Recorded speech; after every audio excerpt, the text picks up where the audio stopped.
It's a country famous for its endless golden sands and vast riches built on one natural resource, oil. But as the world begins to wean itself off this valuable fossil fuel, it's forcing a monumental shift in the sands. Saudi Arabia is a country on the move. Things are changing here so rapidly in the way that people live and work. The country is trying to diversify its economy away from just oil, and this is a big part of it. This is Digital City. A couple of years ago, these buildings weren't here. This is part of the country's drive to move into technologies and in particular into cybersecurity. There are big ambitions here to create household names in information security, and across Riyadh, another sign of intent. This place is amazing. It's like Buckingham Palace with palm trees. For the first time ever, the government's hosting a global cybersecurity forum. By throwing open the doors to foreign visitors, Saudi Arabia is inviting investment, collaboration, and scrutiny. What's funny about this conference, this cybersecurity conference, it's not a conference, it's a forum. There are no stands. We don't know who's here, which companies, but that's not to say there aren't companies here. There are companies from all over the world. People are chatting, deals are being struck, introductions are being made.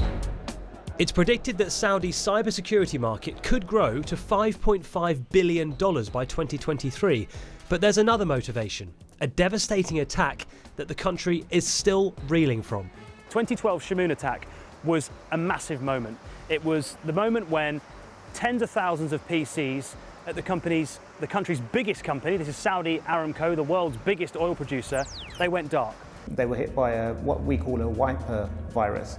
And what that does is, as the name implies, it basically deletes all the files on all the computers wherever it's infected. Imagine if you will, it's a bit like someone breaking into your house, and not only do they steal everything, but they burn your house on their way out.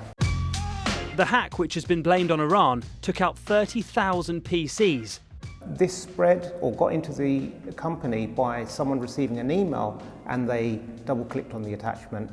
From a cyber perspective, it really turned the dynamic on its head. We were thinking about, the stereotypical, you think of some genius in a basement somewhere using all these commands.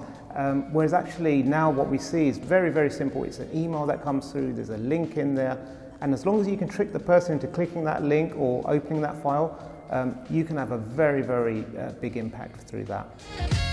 Since then, the country's been under almost constant attack. No wonder the country is on a mission to improve its cyber defence and encourage local talent to flourish. Saudi Arabia was ranked 47 among 179 countries, according to the ITU, which is the International Telecommunication Union under the UN. Throughout the last couple of years, that ranking has increased to be 13 globally and number 1 on the Arab world. So we have seen Saudi actually increasing, the ranking in a sense, because the ranking is directly linked to the level of commitment, the level of effort that the country is putting into cyber. And here's one way the country's hoping to rise further up the ranks. This is a hacker training exercise run by Sight, a government-backed cybersecurity company. The teams are trying to capture a digital flag inside a secured server. So you're basically pretending to be hackers, or you are hackers, but you're trying to break into a system. Yeah, we try to log into the system and try to find where's the hashes. Capture the flag will make you challenge yourself. How could you pass the WAF, the firewall, the login credentials, and a lot of cybersecurity controls. Staying ahead of hackers is very tough, because technology advancement and the pace of technology advancement is way fast, is way higher than the advancement that we see in cyberspace. Amongst all the positivity here, and there is a lot of positivity, there's also an unspoken truth. Many of the people I've been speaking to, the international guests, have decided not to bring their devices, laptops and phones. This one isn't my usual phone. And the reason for that is there's a concern about potential surveillance. Last month, Amazon boss Jeff Bezos accused Saudi Arabia's crown prince of hacking his phone. He received a file via WhatsApp. It was a video file, and upon clicking that, opening that infected his phone with a backdoor that allowed someone to siphon off all his data. The kingdom says the allegation is absurd.